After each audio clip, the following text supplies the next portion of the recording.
Hello ಸ್ನೇಹಿತರೆ, ಎಲ್ಲರಿಗೂ ನಮಸ್ಕಾರ. ಕಾವ್ಯ ಯೂಟ್ಯೂಬ್ ಚಾನಲ್ಗೆ ಎಲ್ಲರಿಗೂ ಸ್ವಾಗತ.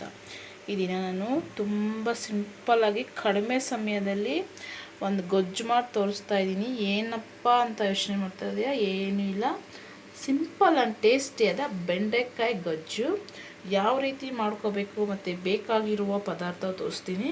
ಅದಕ್ಕಿಂತ ಮುಂಚೆ ನನ್ನ ವೀಡಿಯೋ ಸಬ್ಸ್ಕ್ರೈಬ್ ಮಾಡ್ಕೊಳ್ಳಿ ಅಂದರೆ ಹೀಗೆ ಸಬ್ಸ್ಕ್ರೈಬ್ ಮಾಡ್ಕೊಳ್ಳಿ. ಹಾಗೆ ಮೇಲಿರೋ ಬೆಲ್ ಬಟನ್ ಕ್ಲಿಕ್ ಮಾಡಿ, ಲೈಕು ಶೇರು ಕಮೆಂಟ್ ಮಾಡೋದು ಮರಿಬೇಡಿ. ಈಗ ಬನ್ನಿ ಯಾವ ರೀತಿ ಮಾಡ್ಕೋಬೇಕಂತ ತೋರಿಸ್ಕೊಡ್ತೀನಿ. ಈಗ ಬನ್ನಿ ಬೇಕಾಗಿರುವ ಪದಾರ್ಥ ಮತ್ತು ಮಾಡುವ ವಿಧಾನ ತೋರಿಸ್ಕೊಡ್ತೀನಿ. ನಾನು ನೋಡಿ ಬೆಂಡೆಕಾಯಿ ತೊಗೊಂಡಿದ್ದೀನಿ. ಬೆಂಡೆಕಾಯಿನ ನೀಟಾಗಿ ನೋಡಿ ಈ ಶೇಪಲ್ಲಿ ಕಟ್ ಮಾಡ್ಕೊಂಡಿದ್ದೀನಿ. ನಾವು ಗೊಜ್ಜು ಮಾಡೋದ್ರಿಂದ ನಮಗೆ ಮೀಡಿಯಮ್ ಸೈಜಲ್ಲಿ ಕಟ್ ಮಾಡ್ಕೋಬೇಕು ನಾವು ಬೆಂಡೆಕಾಯಿನ. ಹಾಗೆ ಇದು ಮಸಾಲೆಗೆ ಒಂದು ಮೀಡಿಯಮ್ ಸೈಜು ಟೊಮೊಟೊನ ನಾನು ಚಿಕ್ಕದಾಗಿ ಕಟ್ ಮಾಡಿ ತೊಗೊಂಡಿದ್ದೀನಿ. ಸ್ವಲ್ಪ ಕರಿಬೇವು, ರುಚಿಗೆ ತಕ್ಕಷ್ಟು ಉಪ್ಪು, ಒಂದು ಈರುಳ್ಳಿ ನೋಡಿ ನಾನು ಈ ಥರ ಸ್ಲೈಸಾಗಿ ಕಟ್ ಮಾಡ್ಕೊಂಡಿದ್ದೀನಿ. ಹಾಗೆ 2 ಟೇಬಲ್ ಸ್ಪೂನ್ ಆಗೋಷ್ಟು ಸಾಂಬಾರು ಪೌಡರು, ಸ್ವಲ್ಪ ಸಾಸಿವೆ, ಹಾಗೆ ಸ್ವಲ್ಪ ಎಣ್ಣೆ. ಈಗ ಯಾವ ರೀತಿ ಮಾಡ್ಕೋಬೇಕಂತ ನೋಡ್ಕೊಳ್ಳೋಣ ಬನ್ನಿ. ಮೊದಲಿಗೆ ನಾವು ಬೆಂಡೆಕಾಯಿನ ಹುರ್ಕೊಳ್ಳೋಣ. ಈಗ ನೋಡಿರಿ ಬೆಂಡೆಕಾಯಿನ ಹುರ್ಕೊಳೋಕ್ಕೆ ಸ್ಟವ್ ಮೇಲೆ ಒಂದು ಬಾಣಲೆ ಇಟ್ಟು 1 ಸ್ಪೂನ್ ಆಗೋಷ್ಟು ಎಣ್ಣೆ ಸೇರಿಸ್ಕೊಂಡಿದ್ದೀನಿ. ಈಗ ನಾವು ಕಟ್ ಮಾಡ್ಕೊಂಡಿರೋ ಬೆಂಡೆಕಾಯಿನ ಸೇರಿಸ್ಕೊಳ್ಳೋಣ. ಈಗ ನಾನು ಎಲ್ಲನೂ ಸೇರಿಸ್ಕೊಂಡು ಸ್ವಲ್ಪ ಲೈಟಾಗಿ ಕಲರ್ ಚೇಂಜ್ ಆಗೋಗಂಟ ಇದನ್ನ ಫ್ರೈ ಮಾಡ್ಕೋಬೇಕು. ಆಗಲೇ ನಮಗೆ ಬೆಂಡೆಕಾಯಿ ಗೊಜ್ಜು ಅನ್ನೋದು ರುಚಿಯಾಗಿರುತ್ತೆ. ಈಗ ನೋಡಿ ಫ್ರೈ ಮಾಡ್ಕೊತೀನಿ. ಇದನ್ನು ಲೈಟಾಗಿ ಕಲರ್ ಚೇಂಜ್ ಆಗಬೇಕು, ಈ ಥರ ಫ್ರೈ ಮಾಡ್ಕೊಳ್ಳಿ. ನೋಡಿ ಈ ಬೆಂಡೆಕಾಯಿನ ಲೋ ಫ್ಲೇಮಲ್ಲಿ ಇಟ್ಕೊಂಡೆ ನಾವು ಈ ಥರ ಫ್ರೈ ಮಾಡ್ಕೋಬೇಕು.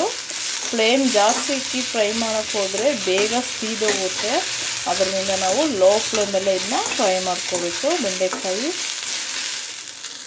ನೋಡಿ ಇಷ್ಟು ಫ್ರೈ ಮಾಡಿಕೊಂಡ್ರೆ ಸಾಕು. ಬೆಂಡೆಕಾಯಿ ನಾವು ಜಾಸ್ತಿ ಫ್ರೈ ಮಾಡಿದ್ರೆ ಸಾಫ್ಟ್ ಆಗಿಬಿಡುತ್ತೆ. ಇಷ್ಟು ಫ್ರೈ ಆದರೆ ಸಾಕು. ಈಗ ನಾನು ಇದನ್ನ ತೆಗೆದು ಪಕ್ಕಕ್ಕೆ ಇಟ್ಕೊತೀನಿ.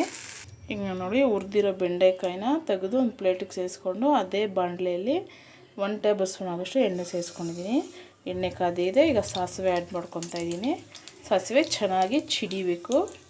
ಈಗ ನೋಡಿ ಸಾಸಿವೆ ಚಿಡಿತಾ ಇದೆಯಲ್ಲ, ಈಗ ನಾವು ಕಟ್ ಮಾಡ್ಕೊಂಡಿರೋ ಈರುಳ್ಳಿನ ಸೇರಿಸ್ಕೊಳ್ಳೋಣ.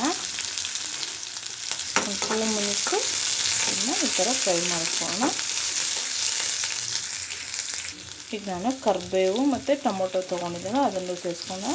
ಈಗ ಟೊಮೊಟೊ ಸ್ವಲ್ಪ ಸಾಫ್ಟ್ ಆಗೋಂತ ಇದನ್ನ ಫ್ರೈ ಮಾಡ್ಕೊಳ್ಳೋಣ ನಾವು.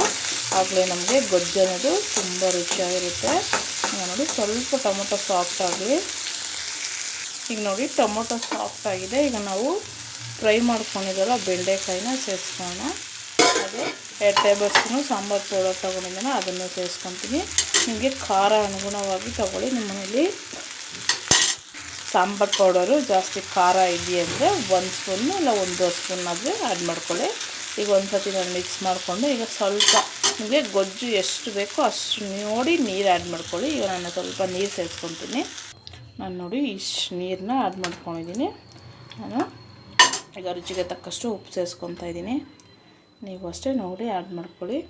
ಮುದ್ದೆಗೆ, ಅನ್ನಕ್ಕೆ ಏರಿ ಮಾಡಿಸಿರೋಂತಹ ಬೆಂಡೆಕಾಯಿ ಗೊಜ್ಜಿದು ಎಲ್ಲನೂ ಒಂದೊಂದು ಥರ ಟೇಸ್ಟ್ ಇರುತ್ತೆ. ಈಗ ಈ ರೆಸಿಪಿ ಅಂತೂ ನಿಮಗೆ ಈಸಿಯಾಗಿ ಕ್ವಿಕ್ಕಾಗಿ ಬೇಗನೆ ಮಾಡ್ಕೋಬೋದು. ಈ ಬೆಂಡೆಕಾಯಿ ಗೊಜ್ಜನ್ನ ಒಂದು ಸತಿ ಟ್ರೈ ಮಾಡಿ, ನೀವು ಮತ್ತೆ ಇದೇ ಥರ ಬೆಂಡೆಕಾಯಿ ಗೊಜ್ಜು ಮಾಡ್ಕೊತೀರ. ಈಗ ನಾನು ಲಿಡ್ ಕ್ಲೋಸ್ ಮಾಡಿ ಒಂದು 5 ಮಿನಿಟ್ಸ್ ಇದನ್ನ ಬೇಯಿಸ್ಕೊತೀನಿ.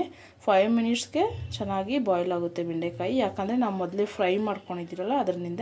ಈಗ ನಾನು ಲಿಡ್ ಕ್ಲೋಸ್ ಮಾಡಿ ಬೇಯಿಸ್ಕೊತೀನಿ ಒಂದು 5 ಮಿನಿಟ್ಸು.